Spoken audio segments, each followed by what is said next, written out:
가정부 주제에 선 넘지 마세요. 그 말 한마디에 한 여자의 마음이 무너졌습니다. 하지만 아무도 몰랐습니다. 그 여자가 떠나자 한 남자의 인생이 무너질 거라는 걸. 서울대병원 8층 특실 70대 회장은 한 여자의 손을 붙잡고 울었습니다. 당신 없으면 못 삽니다. 가족도 아닌 사람, 그저 밥을 해주던 가정부. 그런데 왜 그 사람 하나로 살아야 할 이유가 되어버린 걸까요? 이 이야기는 외로웠던 두 사람이 서로의 하루가 되어가는 기록입니다. 그리고 그 시작은 아주 평범한 어느 새벽이었습니다. 사연 시작 전에 구독과 좋아요를 눌러주시고 어디에서 듣고 계신지 댓글 남겨주시면 늘 사랑과 행복이 충만하시도록 간절히 바라겠습니다.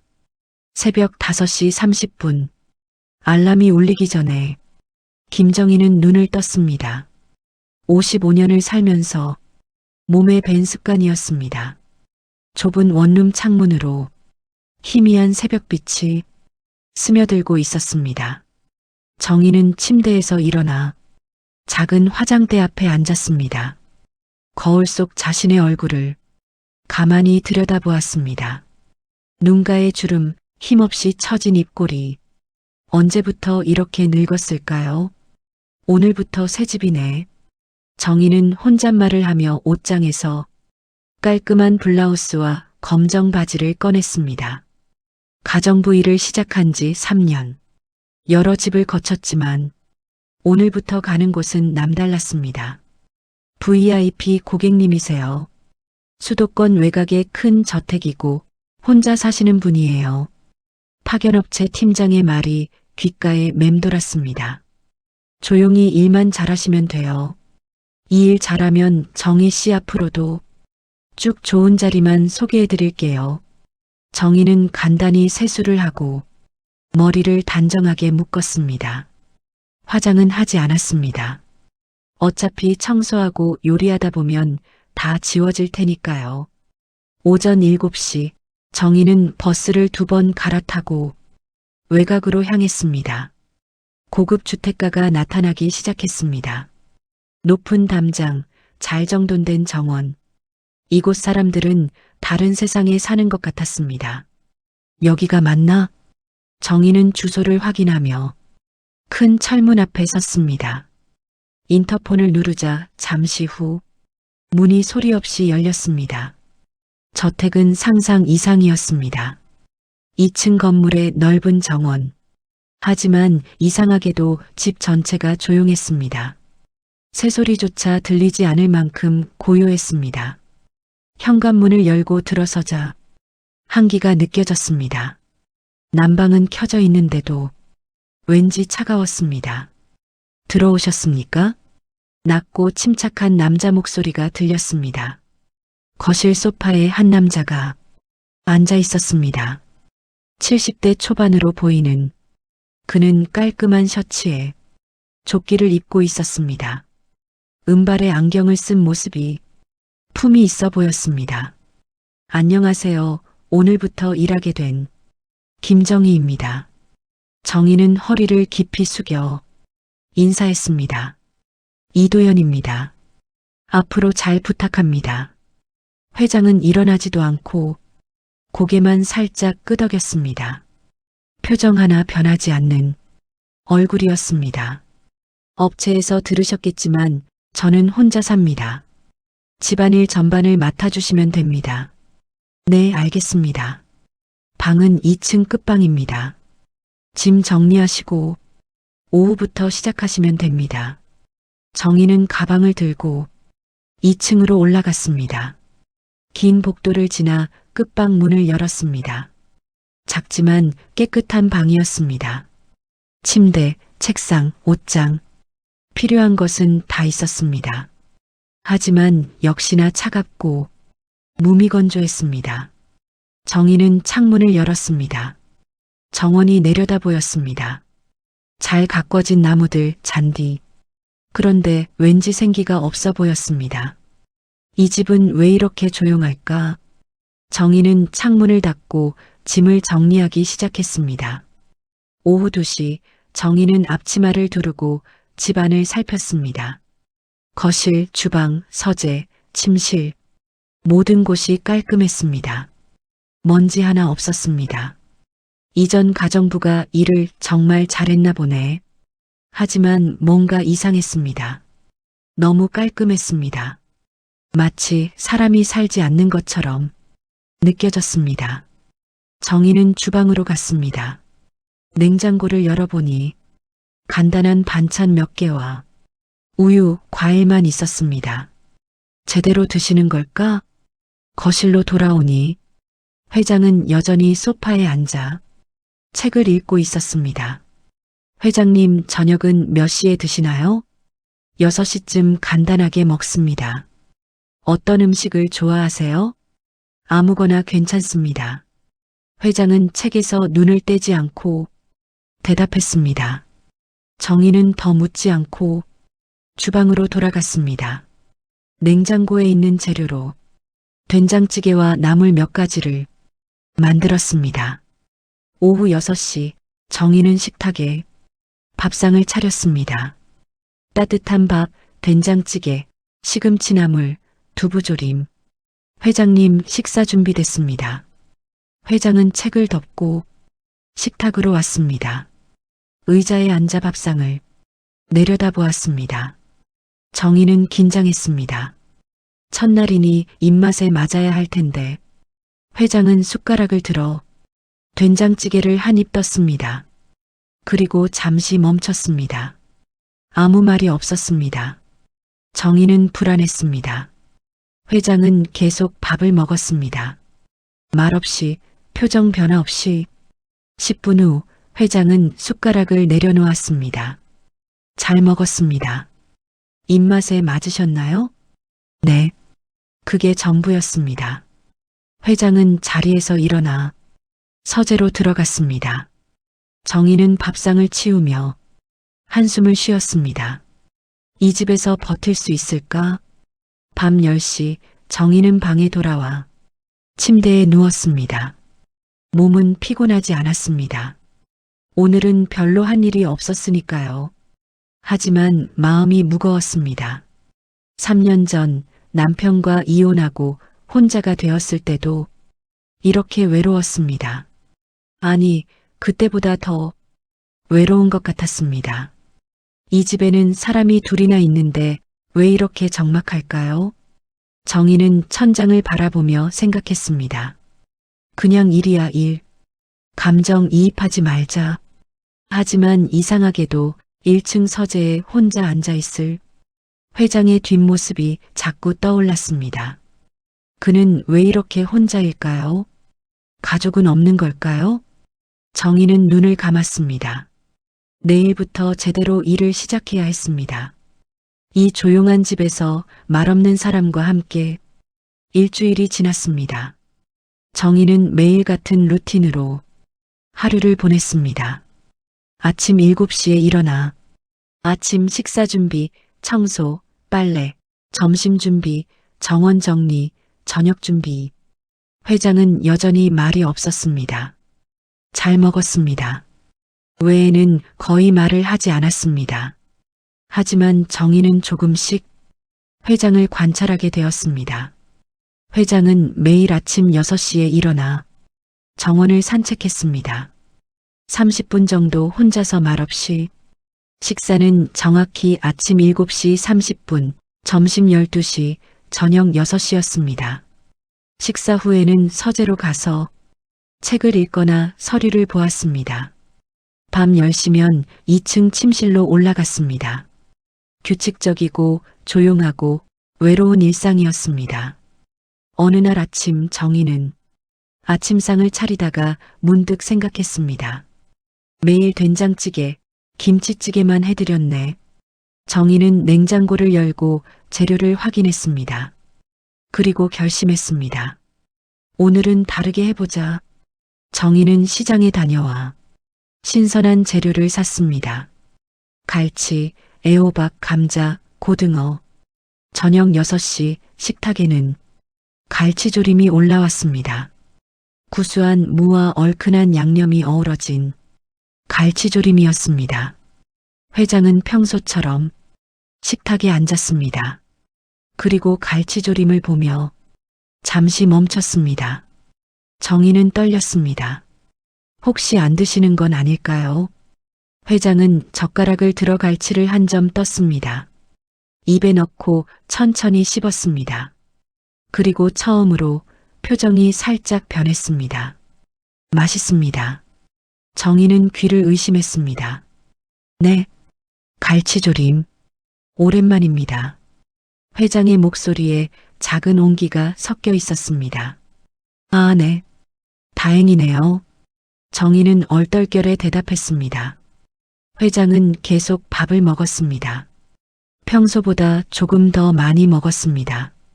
식사를 마친 후 회장은 자리에서 일어나려다 멈췄습니다. 김 선생. 네. 고등어는 좋아하십니까? 정희는 깜짝 놀랐습니다. 회장이 자신에게 질문을 하다니. 네, 좋아합니다. 그럼 내일은 고등어 구이를 해주시겠습니까? 네, 그러겠습니다. 회장은 고개를 끄덕이고 서재로 들어갔습니다. 정희는 멍하니 서 있었습니다. 방금 대화를 한 건가? 작은 변화였지만 정희의 가슴 속에 무언가가 따뜻하게 퍼져나갔습니다. 2주가 지났습니다. 식탁의 분위기가 조금씩 달라졌습니다. 오늘은 날이 좋네요. 회장이 먼저 말을 걸었습니다. 네, 정말 맑아요. 정희가 대답했습니다. 정원 장미가 피었던데 보셨습니까? 아직 못 봤어요. 저녁에 한번 봐야겠네요. 같이 보시겠습니까? 정희는 숟가락을 든 손이 멈췄습니다. 네, 저녁 산책할 때 정원을 같이 보시겠냐는 겁니다. 회장의 얼굴에는 여전히 표정이 없었지만 목소리는 부드러웠습니다. 네, 좋아요. 저녁 식사 후 정희는 앞치마를 벗고 회장과 함께 정원으로 나갔습니다. 5월의 저녁 공기가 상쾌했습니다. 장미 향기가 바람에 실려왔습니다. 여기 장미는 제 아내가 심었습니다. 회장이 붉은 장미를 가리키며 말했습니다. 아, 그러셨군요. 정희는 조심스럽게 대답했습니다. 10년 전에 세상을 떠났습니다. 회장의 목소리가 낮아졌습니다. 죄송합니다. 아니요. 이젠 괜찮습니다. 회장은 장미를 만지작거리며 말을 이었습니다. 아내가 떠나고 아들도 미국으로 가버렸습니다. 그 뒤로 이 집에 혼자 살고 있습니다. 정희는 아무 말도 하지 못했습니다. 외롭지 않냐고요? 외롭죠. 하지만 익숙해졌습니다. 회장은 정희를 돌아보았습니다. 김 선생은 가족이 있습니까? 정희는 잠시 망설였습니다. 이혼했어요. 3년 전에. 자녀는? 딸이 하나 있는데 연락 안 한 지 오래됐어요. 왜요? 제가 이혼하는 걸 반대했거든요. 그 뒤로 연락이 끊겼어요. 정희의 목소리가 떨렸습니다. 회장은 고개를 끄덕였습니다. 그렇군요. 두 사람은 잠시 말없이 정원을 걸었습니다. 김 선생. 네. 앞으로 저를 환자처럼 대하지 마십시오. 정희는 고개를 들었습니다. 저는 환자도 아니고 손님도 아닙니다. 그냥 이 집에 사는 사람입니다. 김 선생도 마찬가지고요. 회장이 정희를 바라보았습니다. 이 집에서 우리는 그냥 함께 사는 사람입니다. 정희의 가슴이 뭉클했습니다. 회장은 한 번도 자신을 가정부로 대하지 않았습니다. 손님처럼, 아니 사람처럼 대했습니다. 감사합니다, 회장님. 이도현이라고 부르십시오. 네. 회장은 직함이니까요. 이도현. 제 이름입니다. 정희는 눈시울이 뜨거워졌습니다. 오랜만에, 정말 오랜만에 누군가 자신을 사람으로 대해주었습니다. 그럼 저도 김정희라고 불러주세요. 네, 정희 씨. 두 사람은 장미 향기 속에서 조용히 미소 지었습니다. 한 달이 흘렀습니다. 정희와 도연의 일상은 이제 자연스러웠습니다. 아침 식사를 함께하고 저녁에는 정원을 산책했습니다. 때로는 거실에서 차를 마시며 이런저런 이야기를 나눴습니다. 도연은 젊은 시절 기업을 경영했던 이야기를 들려주었고 정희는 딸을 키우며 살았던 이야기를 꺼냈습니다. 두 사람은 서로의 외로움을 이해했습니다. 어느 날 저녁 정희는 거실에서 도연과 함께 체스를 두고 있었습니다. 정희 씨는 체스를 어디서 배웠습니까? 옛날에 남편이 가르쳐 줬어요. 그때는 재미없었는데 지금 하니까 재밌네요. 그럼 제가 이기면 안 되겠군요. 도연이 장난스럽게 웃었습니다. 정희도 웃음이 났습니다. 도연이 웃는 모습을 보는 게 이제는 익숙했습니다. 바로 그때였습니다. 현관문이 벌컥 열리는 소리가 들렸습니다. 아버지, 낯선 남자 목소리가 들렸습니다. 정희와 도연은 고개를 돌렸습니다. 40대 중반쯤 되어 보이는 남자가 서 있었습니다. 정장 차림에 서류 가방을 든 모습이었습니다. 민수야? 도연이 놀란 표정으로 일어섰습니다. 갑자기 왜 온 거니? 갑자기라뇨. 아버지 상태 확인하러 왔죠. 민수는 거실을 둘러보다가 정희를 발견했습니다. 이분은 누구세요? 아, 김정혜 씨. 한 달 전부터 집안일을 도와주시는 분이야. 민수는 정희를 위아래로 훑어보았습니다. 눈빛이 차가웠습니다. 안녕하세요. 정희는 일어나 인사했습니다. 민수는 대답도 하지 않고 도연을 보았습니다. 아버지, 제가 잠깐 얘기 좀 할게요. 민수는 도연의 팔을 잡고 서재로 들어갔습니다. 정희는 불안한 마음으로 거실에 남았습니다. 서재에서 목소리가 들렸습니다. 아버지, 저 여자 뭐예요? 가정부라니까. 가정부요? 아버지랑 체스 두는 가정부요? 그게 무슨 문제니? 문제 없겠어요? 혼자 사는 노인네한테 여자 하나 들여놓으면 어떻게 돼요? 정희는 숨이 막혔습니다. 민수야, 무슨 소리를 하는 거니? 아버지, 정신 차리세요. 저 여자가 아버지 재산 노리는 거 모르세요? 그런 사람 아니야. 어떻게 알아요? 한 달 알았다고? 가정부면 가정부답게 일만 하면 되지. 왜 같이 체스를 두고 차를 마셔요? 선을 넘는 거잖아요. 정희는 가슴이 무너지는 것을 느꼈습니다. 서재 문이 벌컥 열렸습니다. 민수가 나와 정희를 똑바로 쳐다보았습니다. 김정혜 씨. 네. 가정부 주제에 선을 넘지 마세요. 그 말이 비수처럼 꽂혔습니다. 정희는 아무 말도 하지 못했습니다. 도연이 뒤따라 나왔습니다. 민수야, 그게 무슨 말이니? 사실을 말한 거예요. 아버지, 정신 차리세요. 민수는 그 말을 남기고 현관으로 향했습니다. 다음 주에 다시 올게요. 그때까지 생각 좀 하세요. 쾅! 현관문이 닫혔습니다. 정희는 그 자리에 얼어붙어 있었습니다. 도연이 다가왔습니다. 정희 씨, 미안합니다. 아들이 실례를. 괜찮아요. 정희는 고개를 저었습니다. 아닙니다. 괜찮지 않아요. 도연의 목소리가 떨렸습니다. 정희는 천천히 입을 열었습니다. 회장님, 제가 그만두는 게 좋을 것 같아요. 뭐라고요? 아드님 말이 맞아요. 제가 선을 넘었어요. 무슨 소리를?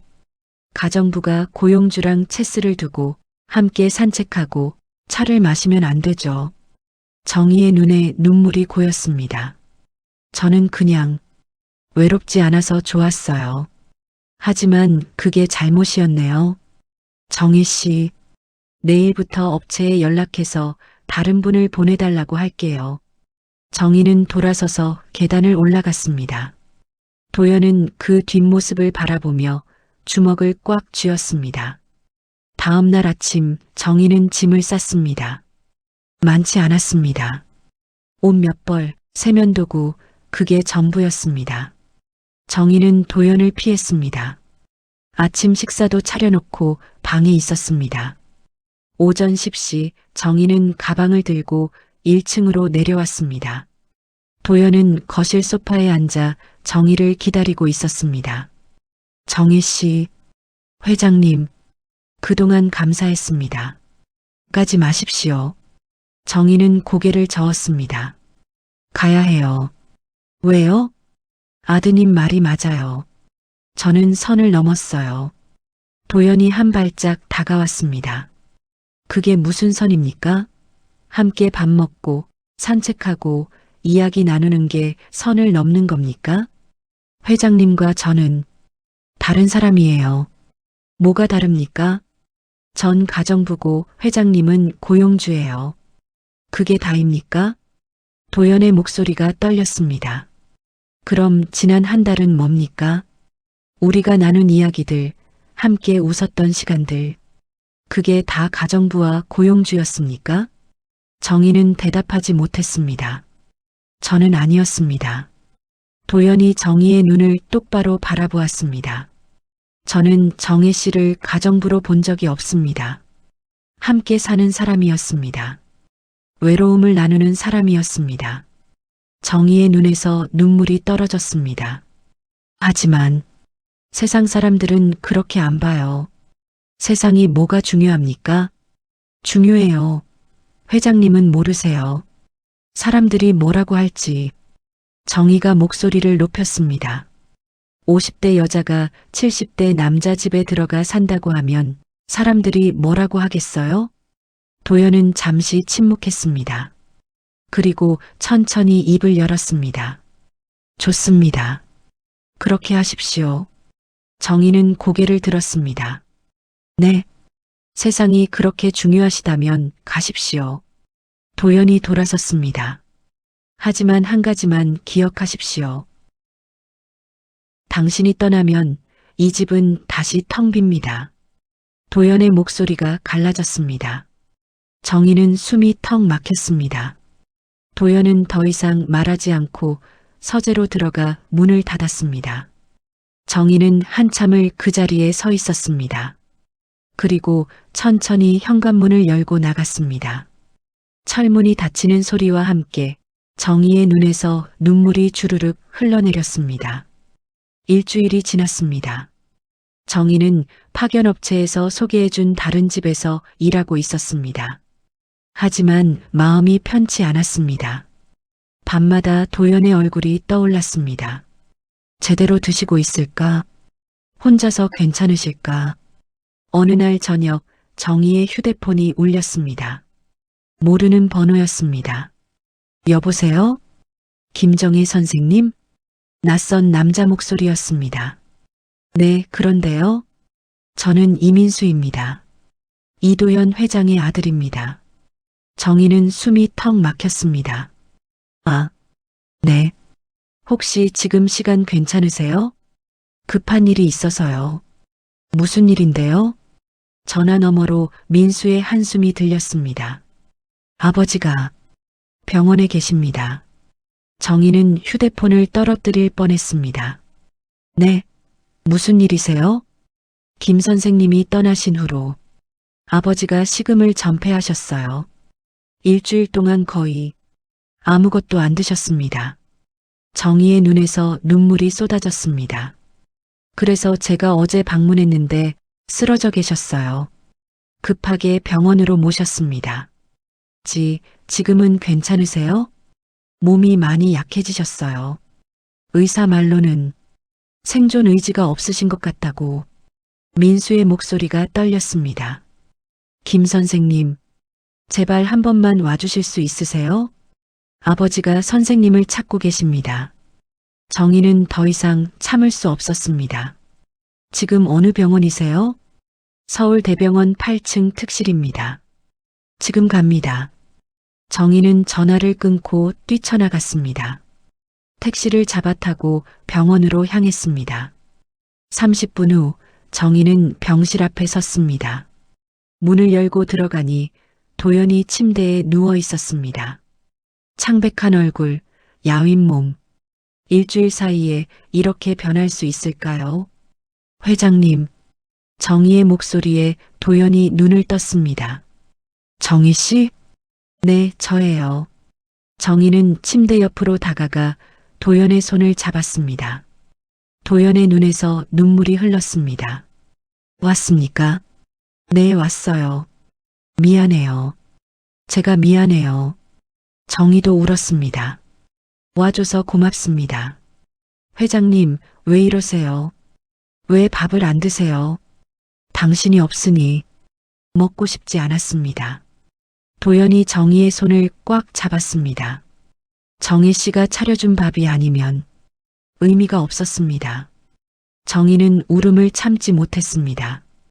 회장님, 저는 당신 없이는 살 수 없습니다. 도연이 떨리는 목소리로 말했습니다. 돌아와 주십시오. 제발.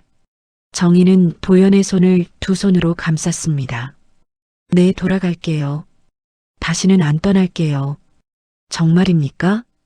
네, 약속해요. 회장님 곁에 있을게요. 도연의 얼굴에 미소가 번졌습니다. 병실 문 밖에서 민수가 그 광경을 지켜보고 있었습니다. 그의 눈에도 눈물이 맺혔습니다. 아버지가 저렇게 우시는 걸 처음 봤습니다. 민수는 조용히 문을 닫고 복도로 나갔습니다. 한 달 후 도연은 건강을 회복하고 집으로 돌아왔습니다. 정희는 도연의 집으로 다시 왔습니다. 민수는 두 번 다시 반대하지 않았습니다. 오히려 정희에게 고마워했습니다. 김 선생님, 제가 실례했습니다. 아버지를 잘 부탁드립니다. 걱정 마세요. 제가 잘 모실게요. 3개월이 흘렀습니다. 어느 날 오후 도연은 민수를 따로 불렀습니다. 민수야, 오늘 변호사 사무실에 같이 가자. 변호사요? 무슨 일이세요? 유언장을 고쳐야겠다. 민수는 잠시 침묵했습니다. 정희 씨 때문이시죠? 그렇다.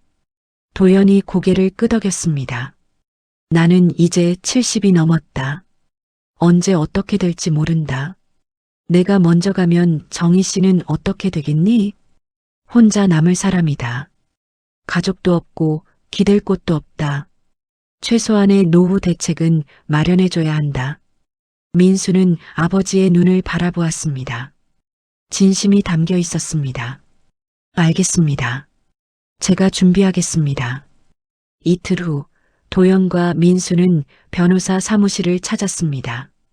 이도현 회장님, 유언장 내용을 확인하시겠습니까? 변호사가 서류를 내밀었습니다. 도연은 천천히 읽었습니다. 이 집은 김정혜 씨에게 평생 거주권을 부여하고 생활비는 매월 300만 원씩 지급한다. 또한 민수가 끼어들었습니다. 아버지, 제 상속분 일부를 정희 씨께 증여하는 것도 추가하겠습니다. 도연은 놀라 아들을 바라보았습니다. 민수야, 내가? 네. 정희 씨는 아버지께 생명을 되찾아 주셨어요. 제 아버지를 다시 웃게 만들어 주셨고요. 민수의 목소리가 떨렸습니다. 그 값을 돈으로 계산할 수는 없지만 최소한 노후 걱정 없이 사실 수 있게 해드려야죠.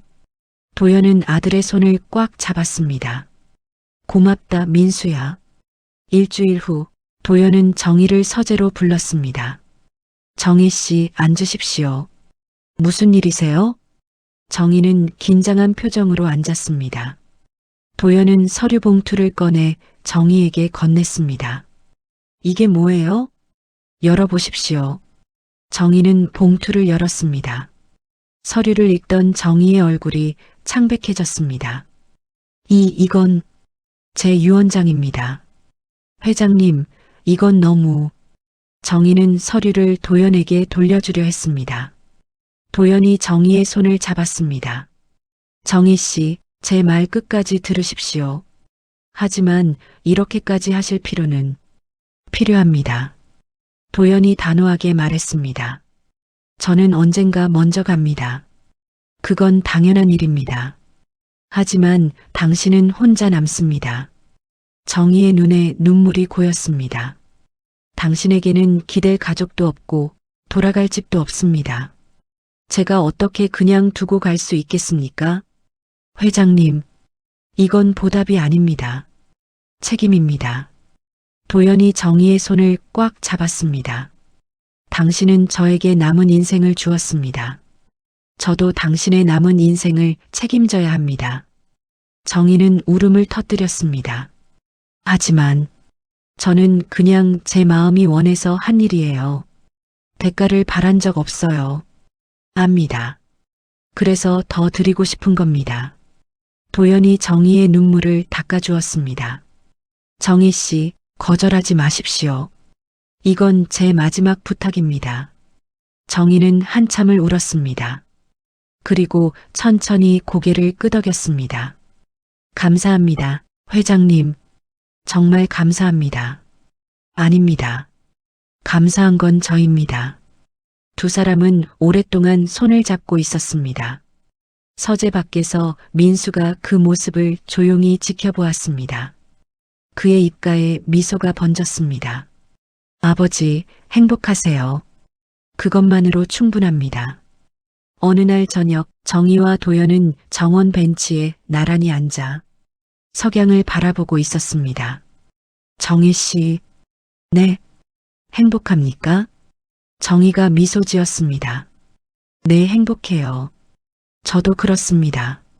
두 사람은 손을 꼭 잡았습니다. 우리 이대로 계속 살면 어떨까요? 좋아요. 가족도 아니고 연인도 아니고 그냥 함께 사는 사람으로. 네. 그게 우리한텐 맞는 것 같아요. 도연이 정희를 바라보았습니다. 고맙습니다. 당신이 와줘서 저야말로요. 제 인생에 다시 의미를 찾게 해주셔서.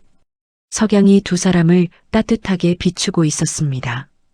정희는 생각했습니다. 사랑이란 단어는 필요 없었습니다. 나이도 신분도 세상의 시선도 중요하지 않았습니다. 그저 서로의 하루를 함께하는 것, 그것만으로 충분했습니다. 정희는 도연의 손을 꽉 잡았습니다. 도연도 정희의 손을 꽉 잡았습니다. 두 사람은 말없이 석양을 바라보았습니다. 이 순간이 영원하기를 바라면서 인생의 황혼기에 찾아온 인연. 그것은 사랑이라 부르기엔 조용했고 우정이라 하기엔 깊었습니다. 그저 서로의 하루를 책임지는 관계. 그것이 두 사람에게는 가장 아름다운 형태였습니다. 나이는 숫자일 뿐 외로움 앞에서 우리는 모두 같은 사람입니다. 당신도 용기 내보세요. 인생의 또 다른 시작을 늦지 않았습니다.